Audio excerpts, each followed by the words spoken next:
Lumutang ang takot at pangamba sa mga mag-aaral sa Negros Oriental nang matanaw nila mula sa kanilang paaralan ang isang taong tila naglalakad raw sa dagat. Ano o sino nga ba ang kanilang nakita? Kuya Kim, ano na? Naantala ang klase ni Teacher Neil sa Gihulngan City, Negros Oriental, nang ang kanyang mga estudyante nagsiiyakan. Nakarinig po ako ng ingay sa labas na nagsasabing, nakita namin si Papa Jesus, nakita namin si Papa Jesus. Natanaw raw kasi ng mga ito mula sa malayo. Ang isang tao na tila naglalakad daw sa dagat.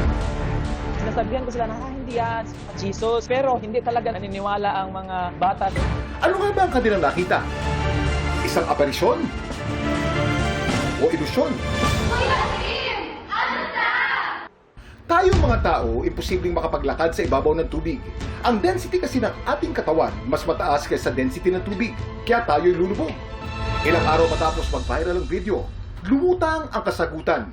Ayon sa isang nagkomento sa post ni Teacher Neil, ang nakita ng mga estudyante, hindi taong naglalakad sa tubig, kundi isang palutang-lutang na windsurfer. Nag-windsurf yung asawa ko. Transparent yung sail niya. Yung sinag ng araw, nag-reflect sa sail niya. Akala nila may naglalakad doon sa ibabaw ng dagat. Sinasabi ko sa kanila na windsurfing board po yon at hindi si Papa Jesus. At sila po ay kumakalma na ngayon. Paliwanag naman ng isang psychologist. Yung mga bata ay nakakita ng mga windsurfer na pagkamalan nilang Jesus Christ. Ito ay isang excellent example ng pareidolia, isang proseso ng pag-iisip na kung saan napapagkamalan ng isang bagay na pamilyar.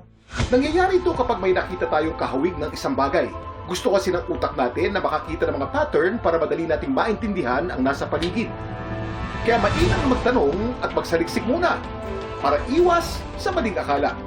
Ito po si Kuya Kim, masagot ko kayo 24 oras.